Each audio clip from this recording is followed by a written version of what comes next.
My name is Greta Chase, Director of Product Innovation at Archidon Systems. The title looked polished on LinkedIn. In reality, I was the one who handled the mess, unstable prototypes, regulatory landmines, projects too complex for anyone chasing applause, for 3 years. I built Atlas. Atlas wasn't loud. It was lethal, an AI platform built to cut defense supply chain waste by 22%. It survived audits, budget freezes, and 2 internal attempts to shut it down.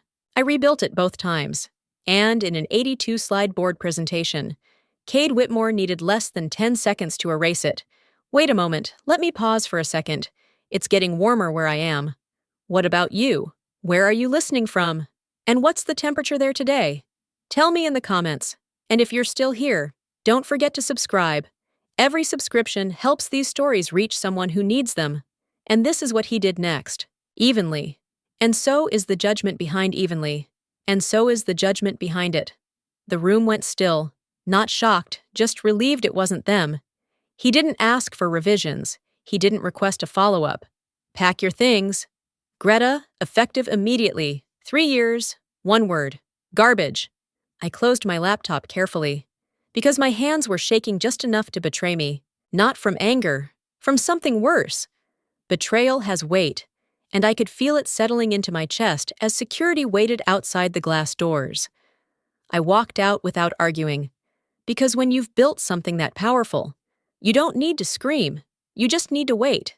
This story is fictional, inspired by real-life workplace situations and professional experiences that many people have gone through.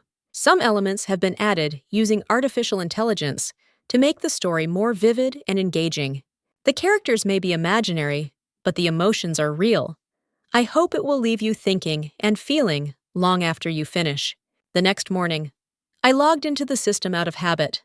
My badge had been deactivated, but remote access to archived project files was still active for 24 hours under company policy. I wasn't looking for revenge. I was looking for clarity. That's when I saw the rewrite. My name was gone from the internal project registry. Atlas now listed Executive Development Oversight under Primary Architect. The metadata history showed edits made after my termination, timestamped just 40 minutes later. Even the pending patent applications had been reassigned to a newly created executive review structure. It wasn't just erasure, it was replacement. By noon, Cade addressed the senior leadership team in a recorded internal briefing. I received a forwarded copy from someone who still had a conscience. Innovation belongs to the company, he said calmly, not the employee. The sentence landed heavier than the insult the day before. I didn't respond. I didn't call a lawyer. I didn't send a furious email. Because buried inside my employment agreement was something Cade had never bothered to read closely, the attribution continuity clause. If intellectual credit was altered before a commercial transaction closed, the licensing authority would automatically place the product under compliance review until authorship integrity was verified. I checked the clock. 9:12 p.m. An automated notification was triggered from the licensing server to the acquiring firm. Red status. Commercial authorization suspended pending authorship validation. I didn't have to fight back. The system already had. I didn't call a reporter. I didn't post a thread. I didn't leak anything anonymously. If you want chaos, you go to the media. If you want control, you go to process. By 10 o'clock that night, I had assembled a structured disclosure package and submitted it to the Federal Corporate Ethics Review Commission through their encrypted reporting portal. Not emotional commentary, not accusations, documentation. The file included the metadata revision logs showing my authorship removed 40 minutes after termination. It included the internal email from Cade to legal that read, "Remove her footprint from all forward-facing materials." It included the patent routing documents reassigning architectural credit to executive oversight with timestamps that did not align with formal review meetings. And finally, it included a version-controlled comparison file demonstrating the backdated signature entries on the commercial transfer authorization. I labeled the submission Authorship Integrity Concern, Atlas Transaction. Then I shut my laptop. I slept the next morning at 7:32. My phone began vibrating, not with calls from friends, with alerts from financial news platforms. The headline read, "Billion-dollar sale under IP integrity review." The segment aired nationally at 8. An investigative correspondent explained that a high-profile defense AI transaction was under federal review due to potential authorship misrepresentation. They didn't mention my name. They didn't need to. They showed Cade's. There, he was archival footage from last quarter's shareholder summit, confident, composed, visionary. Then the tone shifted. The anchor explained that internal documentation had triggered a compliance review prior to final authorization transfer. The phrase "documented attribution discrepancies" appeared in bold text across the screen. Cade appeared again, this time in live footage outside headquarters. He was not composed. He denied wrongdoing. He called it a routine procedural delay. He said the company maintained full intellectual ownership, but his jaw was tight, his cadence uneven. He wasn't speaking as a strategist. He was speaking as someone reacting. I watched from my kitchen island with coffee in my hand, calm, detached, because nothing that aired surprised me. Compliance reviews follow a protocol. Once triggered, the acquiring entity receives immediate notice that commercial deployment rights are suspended pending authorship verification. That means no integration, no rollout, no revenue recognition. At 9:15, financial analysts began discussing risk exposure. At 9:40, Archidon stock dipped 7%. By 10:20, it was down 12. And then came the part Cade couldn't spin. At 11:53, the acquiring firm issued a brief public statement in light of the current authorship integrity review. "We are temporarily suspending the initial $300 million escrow disbursement until regulatory clearance is obtained." Temporarily. $300 million frozen mid-transfer. That wasn't media drama. That was contractual reality. The escrow release was contingent upon uncontested IP certification. Without that certification, funds remained locked. Cade's afternoon press conference was shorter. He blamed disgruntled former personnel. He implied sabotage without naming me. He insisted the transaction would proceed. He did not mention the clause embedded in the licensing protocol. He likely didn't know the technical details, but the acquiring firm did by 3 o'clock. Their legal team had formally requested access to the underlying authorship logs. By 4:15, Archidon's general counsel scheduled an emergency board session. I didn't attend. I wasn't invited. I didn't need to be. Control doesn't require visibility. It requires structure. What I felt wasn't triumph. It wasn't rage. It was steadiness. The kind that comes from knowing you followed procedure, documented everything, and allowed the system to operate as designed. Cade had tried to rewrite authorship after termination. The system responded exactly as it was programmed to. By market close, Archidon stock had dropped 18%. Commentators began speculating about fiduciary exposure. Investors questioned governance oversight. And for the first time since the boardroom, Cade looked smaller on screen. Not defeated, just uncertain. The $300 million remained frozen. And that was only the first layer.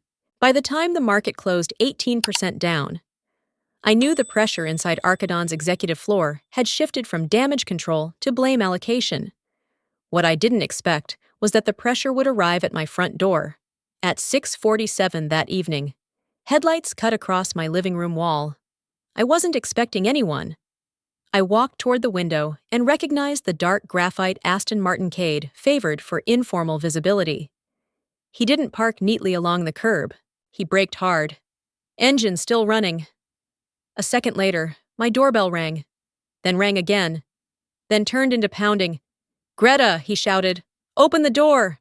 I didn't move to unlock it. I stood just inside the entryway, steady. The pounding grew louder. "Undo it! Now!" His voice wasn't the measured executive tone from boardrooms. It was raw, unfiltered. "I didn't trigger anything," I said through the door. My voice level. "The compliance protocol did. Don't give me that," he snapped. "You filed something. Withdraw it." I submitted documentation. I replied. The system acted according to policy. He hit the door with the flat of his palm. Once. Twice. then harder. "You think this is funny?" he yelled. $300 million is frozen because of you, because of altered authorship, I corrected quietly. For a moment, there was silence.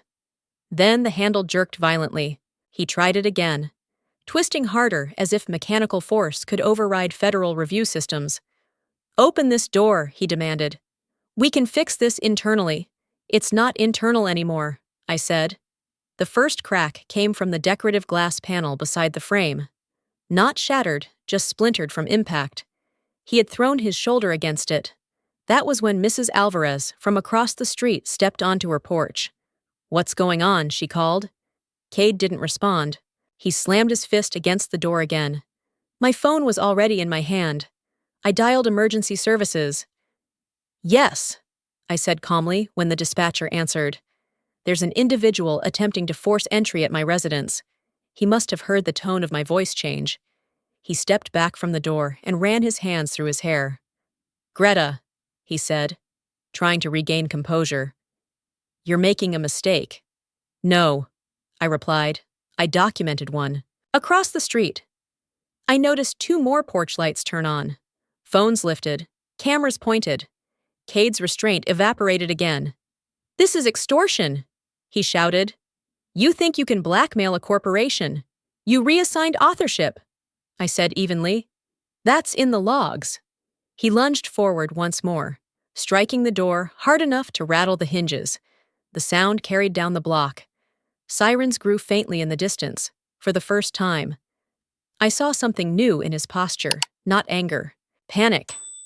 He stepped back, looked at his car, then at the houses lining the street. His breathing was uneven. "You could have handled this privately," he said, almost pleading now. I did. I answered, through the proper channel. Red and blue lights washed over the front yard as 2 patrol cars turned onto the street. Officers stepped out quickly but cautiously. "Sir, step away from the door," one commanded. Cade straightened immediately, adjusting his jacket as if posture could restore credibility. "This is a misunderstanding," he said. Mrs. Alvarez didn't agree. "He's been pounding for 5 minutes," she called out. Several neighbors spoke at once. More phones recorded. The officers separated us. I explained the attempted forced entry.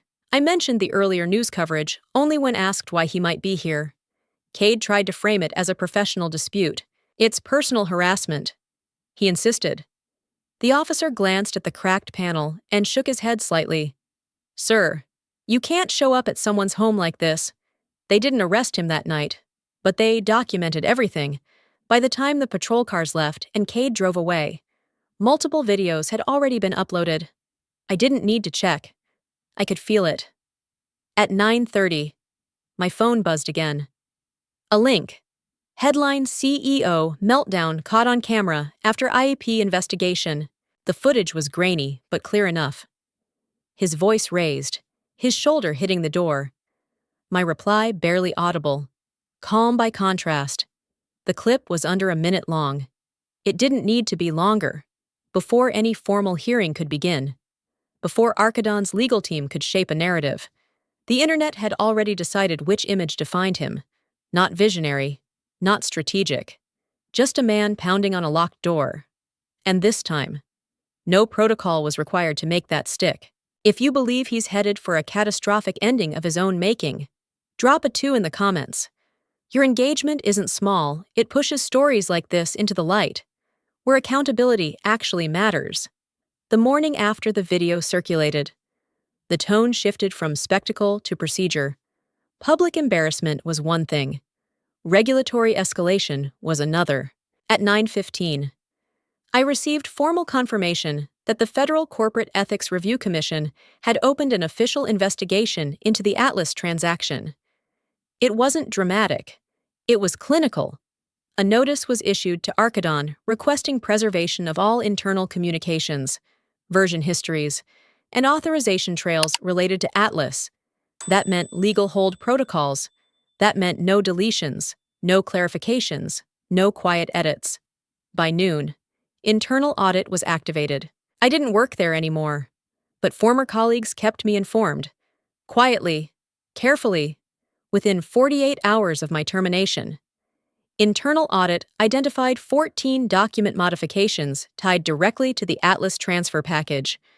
14, all executed within a compressed timeframe between my removal and the escrow trigger.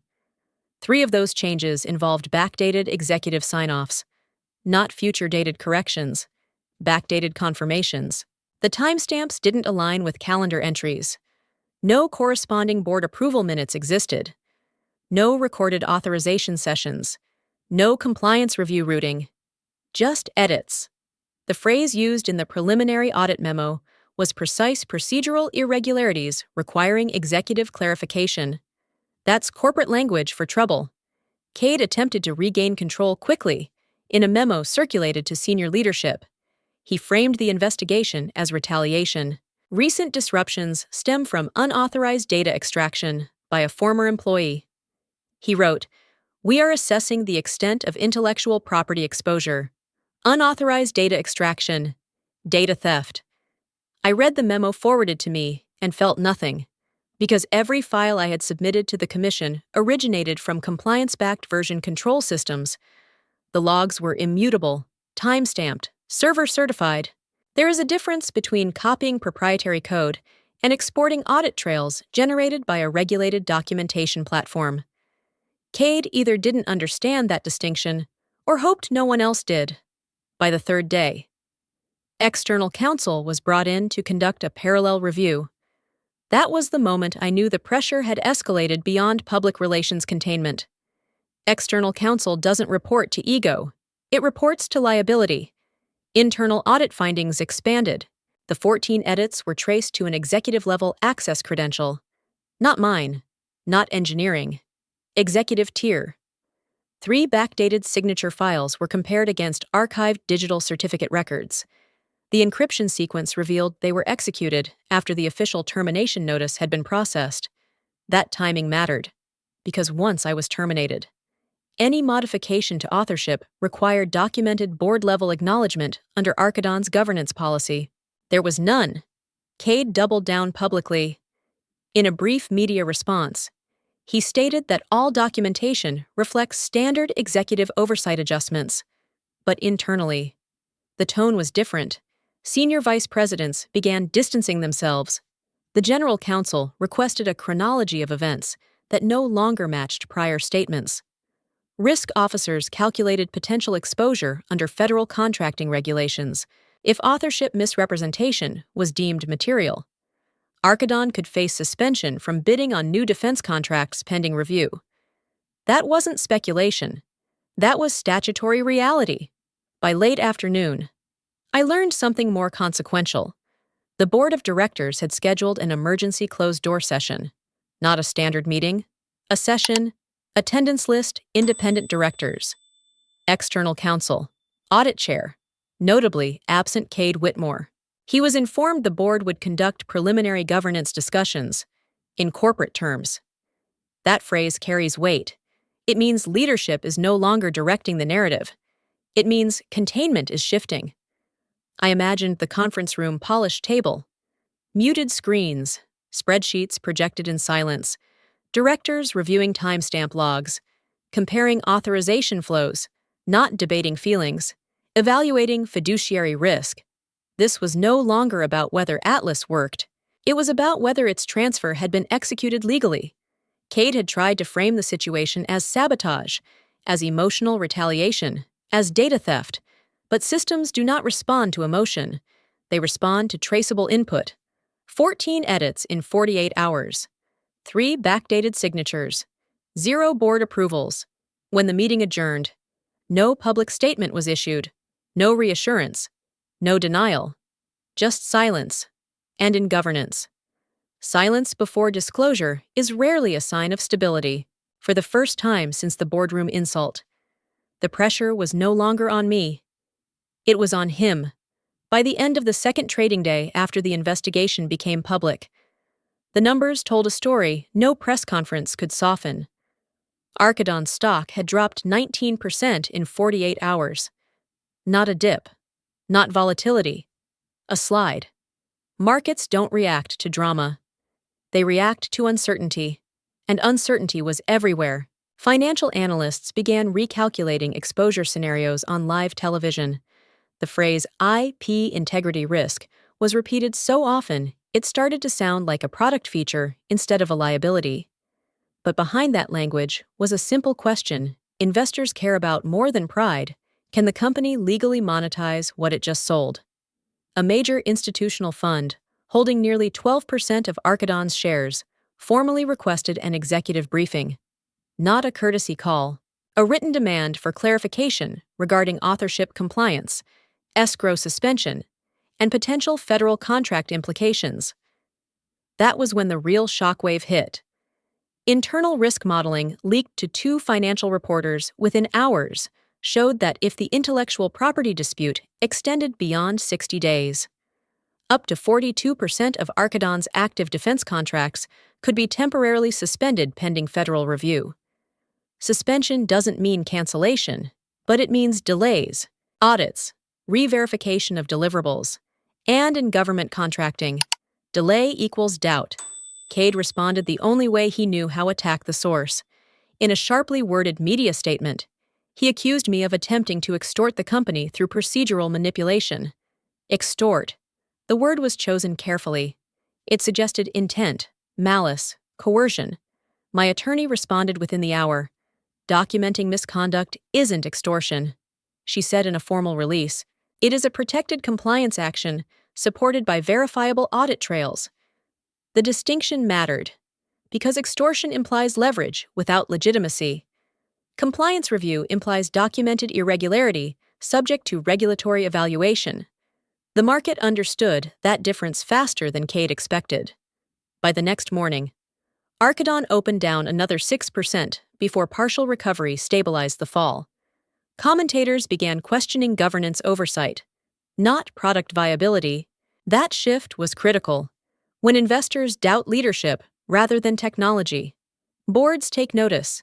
Behind closed doors, Archidon's risk committee initiated scenario modeling for federal suspension thresholds. I learned through a former colleague that contingency memos were circulating language outlining potential liquidity strain if escrow remained frozen and contract revenue slowed simultaneously. This wasn't a theoretical inconvenience anymore. It was structural pressure. Cade doubled down in an internal town hall streamed to employees. He framed the crisis as a misunderstanding amplified by personal grievance. He insisted the board stood united. He repeated that Atlas belonged to the corporation, not an individual contributor. But he avoided specific questions about the 14 edits, the backdated signatures, the missing board approval entries. Avoidance is visible, even when the camera is steady. And then something happened that shifted the narrative further. A former senior engineer named Thomas Reed, who had left Archidon 18 months earlier, posted a screenshot on a professional networking platform. It showed an email from Cade instructing leadership to restructure documentation to reflect executive authorship consistency on an earlier product line. The language was similar, not identical, similar enough. Within hours, journalists connected the dots. Patterns are more damaging than isolated events. Thomas gave a brief interview stating he had raised concerns internally at the time, but chose to resign. The story expanded from one disputed transaction to potential governance culture. Investors react more strongly to patterns than accidents. By midweek, Archidon's market capitalization had contracted by nearly a quarter from its pre-investigation valuation. Credit analysts began reviewing outlook positions. The phrase heightened governance risk appeared in an early advisory note. I didn't celebrate, I didn't post, I didn't comment publicly. Because financial collapse doesn't arrive in a dramatic explosion. It begins with recalculation, 19% in 48 hours, 42% of contracts potentially exposed, $300 million still frozen in escrow. And now, a second voice suggesting documentation adjustments weren't an isolated decision. The pressure was no longer confined to one transaction. It was widening. And markets. Once they begin widening risk, rarely narrow it quietly. By the end of the week, The noise had shifted from market panic to institutional distancing. Public controversy is survivable. Insurance withdrawal is not. Archidon's directors and officers' liability carrier issued a reservation of rights letter first. Then, 48 hours later, a partial denial of coverage related specifically to actions categorized as intentional executive misconduct. The language was careful but unmistakable if documentation had been altered knowingly. Personal liability would not be indemnified. In simple terms, Cade was on his own. Executive liability insurance exists to shield leadership from mistakes made in good faith. It does not extend protection to deliberate governance breaches. The carrier cited the preliminary audit findings and the ongoing federal inquiry as grounds for limiting defense coverage under the policy's intentional acts exclusion. I learned about the denial before it became public. Someone inside legal still believed in fairness. Without insurance backing, Cade's leverage weakened immediately. High-level counsel is expensive. Crisis communications teams are expensive. Shareholder litigation defense is extraordinarily expensive. And without guaranteed coverage, those costs become personal risk. Isolation doesn't arrive dramatically. It settles within days. Senior executives stopped appearing beside him in press briefings. The chief financial officer declined to attend one investor call. The general counsel's statements grew noticeably narrower in scope. Board members began issuing independent clarifications. Then came the board directive. Cade was asked to take a temporary leave of absence, pending completion of internal governance review. Temporary. But leadership absence during a federal inquiry carries implications investors understand instantly. Control had shifted away from him. For the first time, Cade no longer spoke for the company. The company spoke around him. That was when he called me. I didn't answer the first time. I answered the second. His voice sounded thinner, not weaker thinner, as if pressure had scraped away the executive cadence. "We can settle this," he said without greeting. "There's nothing to settle," I replied. "You filed the complaint. You triggered the freeze. You can withdraw your submission." I submitted documentation.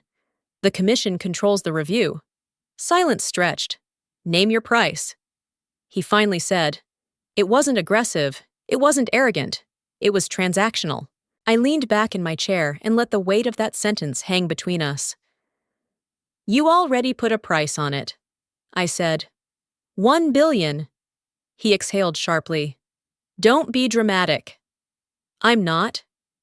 "You valued Atlas at $1 billion without acknowledging authorship. That was the price." He shifted tactics. "You could come back." He offered reinstatement, equity adjustment, public recognition. Recognition after erasure. "This isn't about compensation," I said calmly. "It's about governance. You're destroying shareholder value," he snapped. "No," I replied. "Documentation did that." He ended the call abruptly. By then, Archidon's stock had stabilized temporarily, but only because investors were waiting for clarity, waiting for resolution, waiting for signal from the board. And then the final isolation event occurred.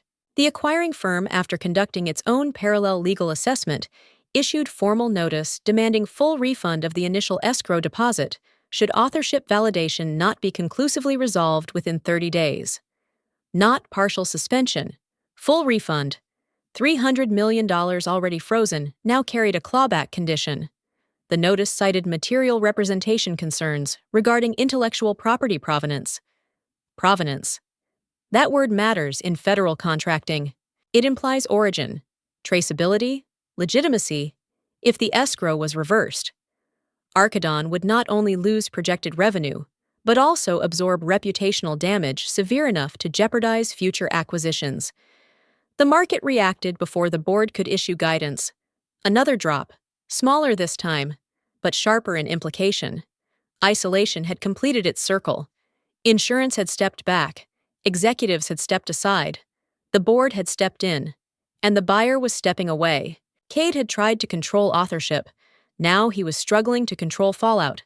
And in corporate crises, once control fragments, it rarely reforms around the same leader. Financial collapse was one layer. Legal exposure was another. But when the situation shifted from corporate liability to personal criminal charges, the ground beneath Cade finally cracked in a way no investor call could repair. 2 days after the escrow clawback notice, I received confirmation from the district attorney's office that misdemeanor charges had been filed: criminal trespass and harassment. The responding officers had submitted body camera footage. My neighbors had provided video statements. The cracked glass panel beside my door had been photographed and documented. This wasn't a boardroom dispute anymore. It was a case number. Cade's legal team initially attempted to negotiate a quiet resolution, a diversion program, a conditional dismissal, but the viral video complicated everything. Public visibility narrows prosecutorial flexibility. The hearing was brief but decisive. I sat quietly in the courtroom as the footage played on a mounted monitor. Grainy at first, then clearer. His voice demanding, "Undo it. Now." His shoulder striking the door. My voice, steady, replying that the compliance protocol had triggered automatically. The prosecutor paused the video at the moment he lunged again. "Mr. Whitmore," she asked evenly, "were you aware that the defendant had already reported the matter through a federal regulatory channel prior to your arrival?" Cade's attorney objected. The judge allowed the question. Cade responded that he had gone to resolve a business misunderstanding. The phrase sounded hollow in that room. Because business misunderstandings do not involve forced entry attempts, the charges moved forward. News outlets that had previously focused on financial risk now shifted tone. Words like meltdown and executive instability began appearing in headlines. Reputation damage spreads faster than stock decline. Then Cade escalated again. His attorneys filed a civil complaint alleging defamation and malicious interference. The filing accused me of intentionally damaging Archidon's market value through false regulatory reporting. False. The complaint framed my compliance submission as retaliatory and characterized the authorship dispute as standard executive revision authority. My attorney responded within 24 hours with a motion to dismiss supported by documentation already submitted to federal review. And then came the moment that changed everything. During preliminary evidence exchange, the court required both sides to produce relevant internal communications. Cade's legal team likely assumed the documentation could be contextualized, minimized, reframed. But one email surfaced that neither spin nor interpretation could soften. Subject line: Atlas Transfer Finalization. Cade had written to Legal and Communications less than an hour after my termination. Erase her from everything. It read, "No residual attribution. This needs to reflect executive origin before market open." Before market open. The timestamp aligned exactly with the 14 document edits identified in audit.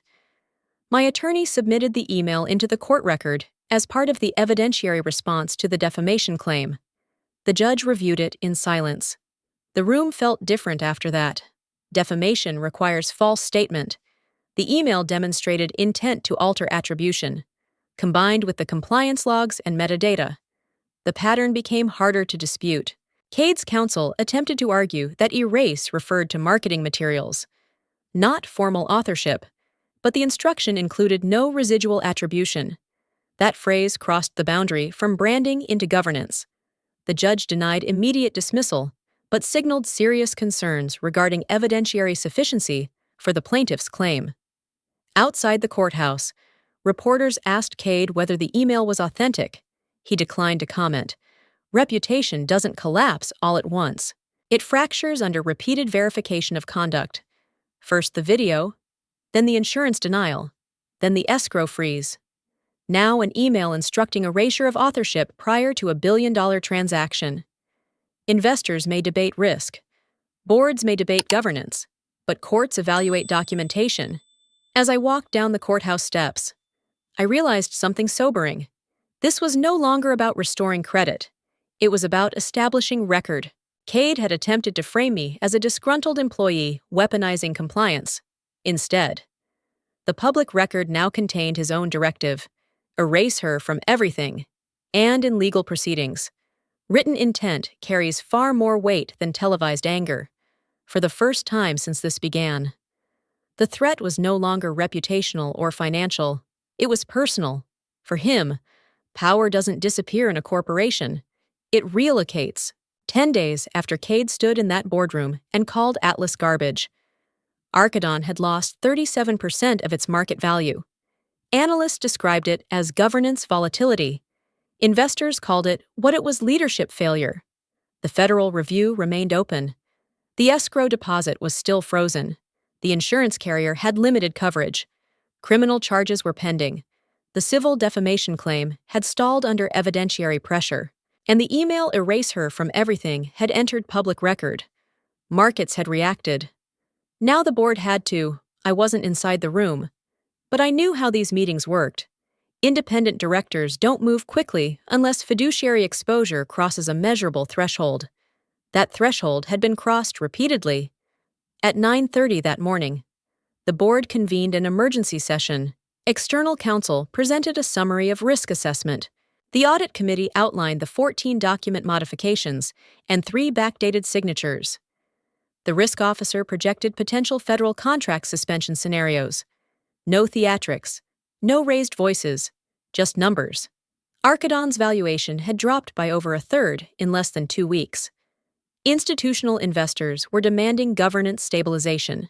Credit outlook warnings were circulating, and the acquiring firm's clawback notice had introduced immediate liquidity uncertainty. The phrase used in the minutes, I later learned, was material breach of fiduciary duty.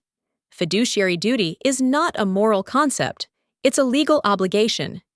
Executives must act in the best interest of shareholders with due care and loyalty.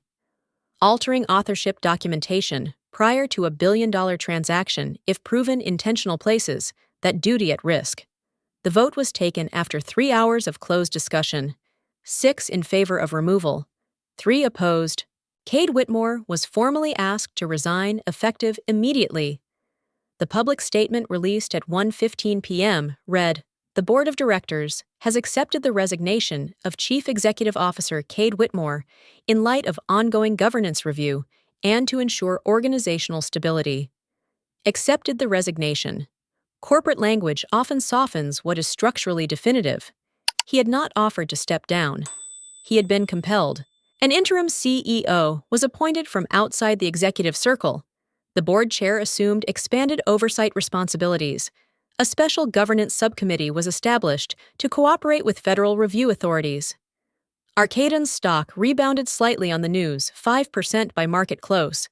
Not because the crisis had ended, but because uncertainty had shifted. Investors prefer action over denial.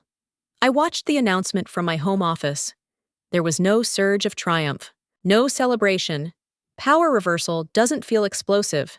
It feels quiet, for days. Cade had tried to frame me as the destabilizing force. The narrative now centered on governance integrity and executive accountability. The board's decision signaled that the risk attached to his leadership exceeded the cost of his removal. That's how power reallocates. By late afternoon, my phone rang again. This time, the caller ID displayed a number I recognized: Archidon headquarters. I considered letting it go to voicemail. Then I answered. Greta. The board chair began. His tone measured. "We would like to request a conversation regarding what I asked, regarding Atlas, and your position." The words hung between us. He continued. "Carefully. The board is reviewing options to restore transactional integrity and market confidence. Your insight would be relevant. 10 days ago. My work was garbage. Now my insight was relevant." I didn't respond immediately. I let the silence stretch just long enough to remind him that access, once withdrawn, is not automatically restored. "We'll need to discuss parameters," I said finally. "Of course," he replied. "We're prepared to..." After the call ended, I sat still for several minutes. Cade's removal did not erase the damage. The federal review remained active. The escrow remained frozen. The civil case continued, but leadership had shifted. The person who tried to erase my authorship had lost his authority to define it. Archidon had lost 37% of its market value in 10 days. And now, the same board that watched my termination in silence was reaching out. Power doesn't vanish. It changes hands. The board scheduled the meeting 3 days after Cade's resignation. By then, Archidon's stock had stabilized but not recovered. The federal review was still active. The escrow remained frozen. Leadership had changed, but damage lingered in the architecture of trust. I walked into headquarters through the same glass doors I had exited under security escort less than 2 weeks earlier. This time, no one stopped me. That irony wasn't lost on me. The board chair greeted me personally. No assistants, no staged optics, just a closed conference room and 6 directors seated in deliberate symmetry. "We appreciate you coming." "Greta," he began. I nodded. "You said you wanted to discuss Atlas." He did not waste time. Archidon was prepared to offer reinstatement as Chief Innovation Officer, direct reporting authority to the board during the governance review. Equity adjustment in the form of preferred shares vesting immediately. Full project control over Atlas moving forward. Public correction of authorship attribution. The terms were strategic, generous, measured to repair both market perception and operational continuity.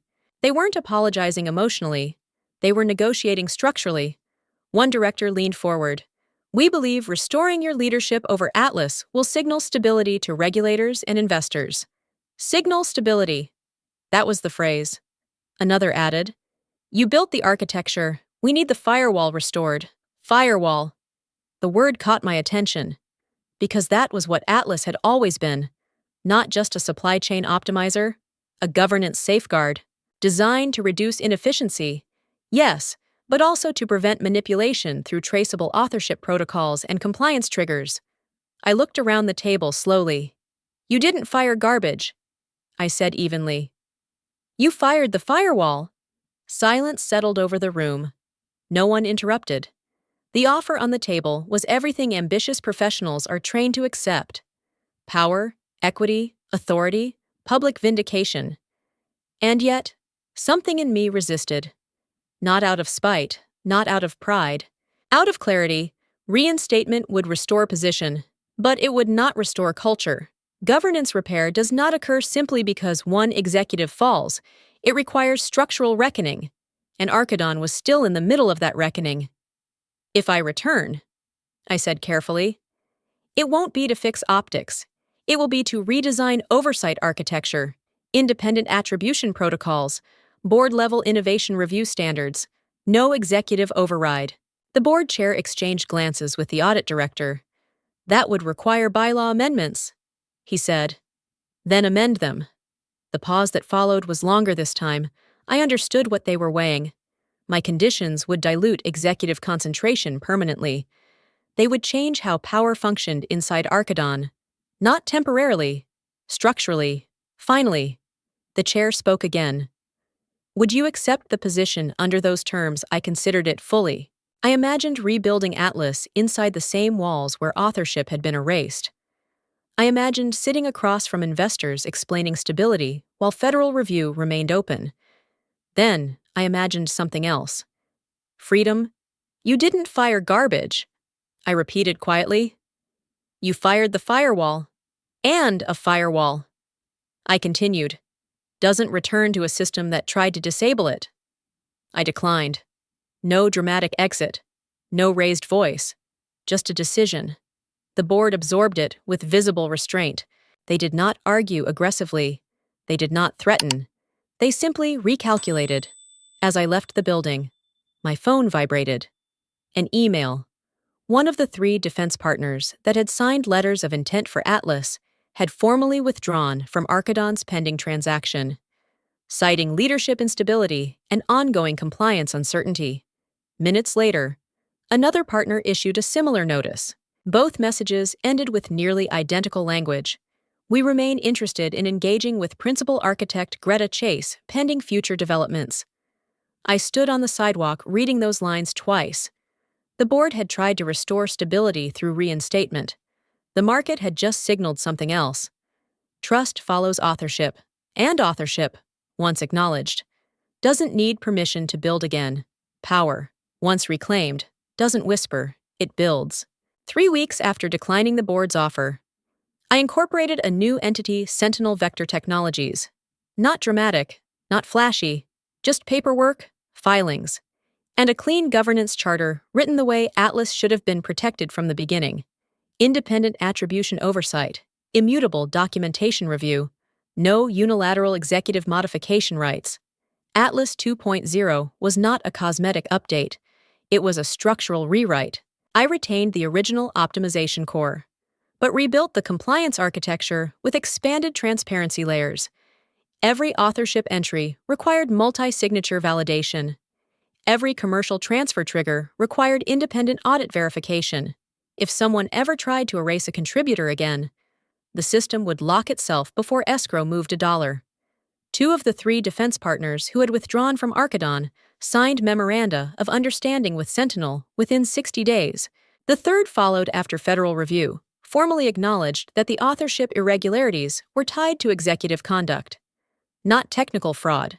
Relicensing Atlas legally required careful sequencing. We submitted a clean authorship declaration, full source documentation, and audit certification.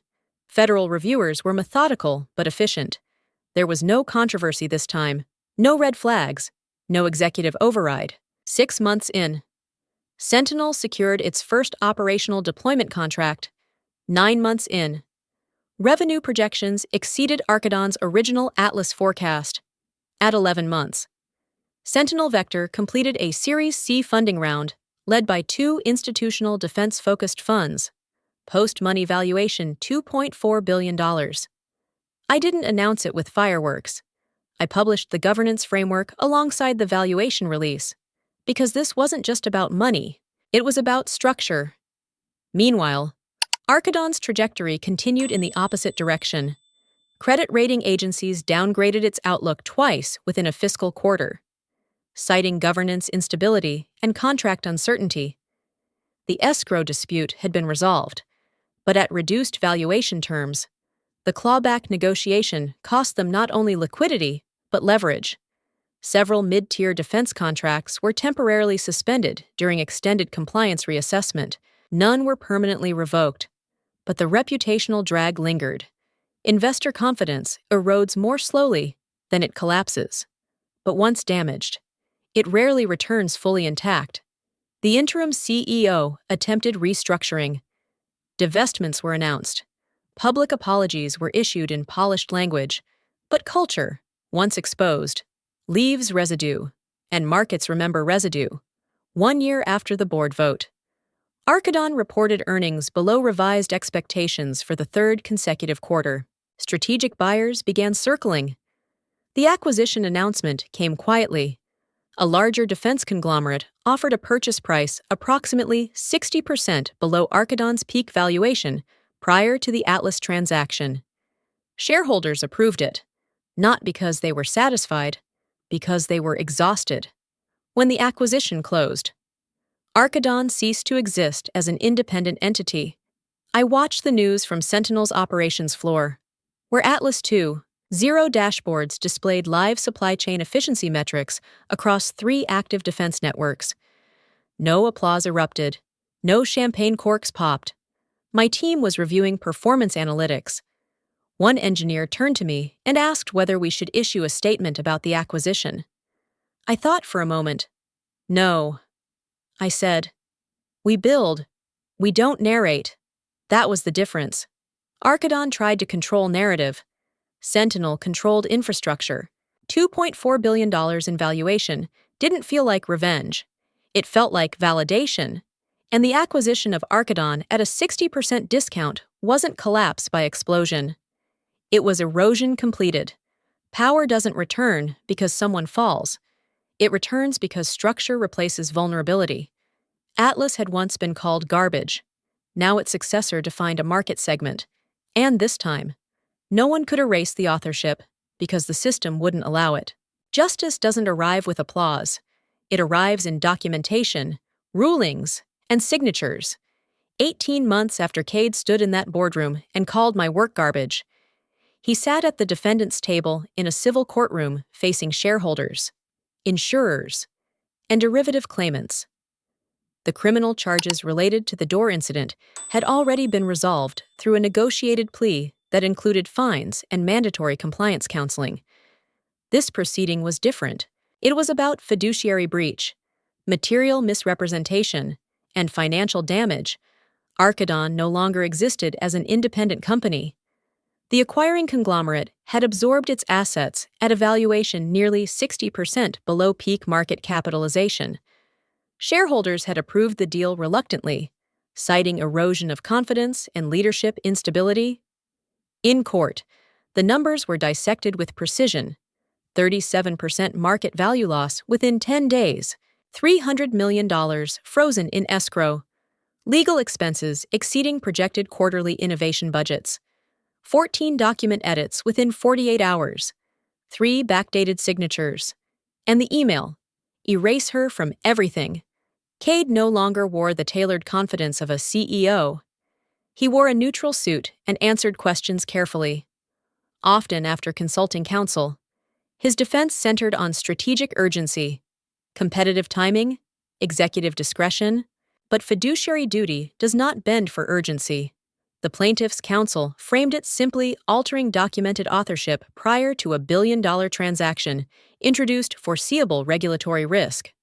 That risk materialized. Shareholders suffered. The court did not need theatrical language. The record spoke clearly.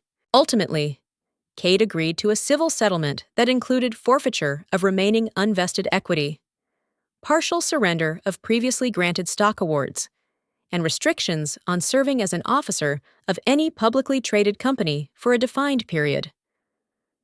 Insurance coverage did not extend to intentional governance breaches. The financial impact was personal.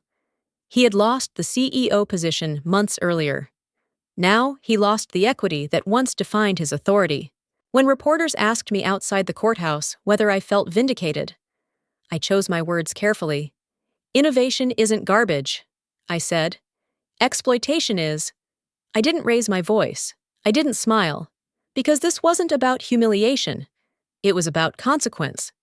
Cade had tried to compress authorship into executive branding. He had treated governance protocols as obstacles rather than safeguards. He had mistaken structural integrity for ego. The system responded accordingly. Later that week, I walked into Sentinel Vector's primary conference room with a contract folder in hand. Across the table sat representatives from a federal logistics modernization initiative, an agreement larger in scope than the original Atlas transaction ever was. This contract wasn't structured around a rushed transfer. It was built on audited architecture, documented attribution, and multi-layer compliance validation. Every signature had been reviewed twice. Every governance clause referenced independent oversight. When I signed the agreement, the valuation attached to Sentinel's active deployments exceeded the $1 billion figure that had once triggered this chain reaction. There was no dramatic music, no public spectacle, just a pen moving across paper. I paused for a moment before closing the folder. Not because I felt triumph, because I felt clarity. This had never been revenge. Revenge is emotional. This was procedural. Cade's downfall wasn't engineered by my anger. It was engineered by his decisions, intersecting with systems designed to detect irregularity. The market reacted. Regulators responded. The board recalculated. The courts documented. And structure prevailed. As I left the building that afternoon, sunlight reflecting off the glass facade, I thought about that first insult again. Garbage. The word had been intended to diminish. Instead, it exposed fragility. Atlas had not needed defending through confrontation. It had defended itself through compliance architecture. And in the end, the most powerful statement wasn't shouted in a boardroom. It was recorded in filings. Not revenge. Consequence. There's something no one tells you about betrayal in the workplace. It doesn't always break you loudly. Sometimes it presses down slowly, testing what inside you is real and what was only borrowed from titles and validation. When my work was dismissed with a single word, I had a choice. I could fight emotionally, or I could trust the structure I had built. I chose structure, not because I was fearless, but because I understood something practical systems protect what pride cannot. The real lesson wasn't about revenge. It was about documentation, integrity, and quiet discipline. Talent matters. Yes, but traceability matters more. If you build something meaningful, protect it. Put your name where it belongs. Keep records. Understand the contracts you sign. Most people lose not because they lack skill, but because they assume fairness will defend them automatically. It won't. Structure will. The hardest part wasn't being called garbage. It was realizing how easily people stay silent in rooms where truth is inconvenient. That silence can make you doubt yourself. If you've ever walked out of a meeting feeling smaller than you should have, I hope you remember this: someone else's insecurity does not redefine your value. You don't need to shout to prove worth. You need to stand steady long enough for reality to surface. There's also a human lesson here. Power without accountability isolates itself. Authority without ethics eventually collapses under its own shortcuts. What happened wasn't dramatic justice, it was accumulated consequence. And consequence is patient. If you were in that situation, erased, dismissed, underestimated, what would you do? Would you react immediately? Or would you pause and think strategically? I'd genuinely like to know. Where are you listening from today? What part of the world are you building your own version of Atlas in? If this story gave you clarity, or even just a quiet sense of strength, consider subscribing. Not for me, for the next person who needs to hear that discipline can outlast dismissal. Every subscription, every comment, every share pushes stories like this into someone else's feed at the exact moment they might be questioning their own worth. This story was fully created and produced by our team. We do not copy or borrow content from any other channel. Thank you for staying with us and listening until the end.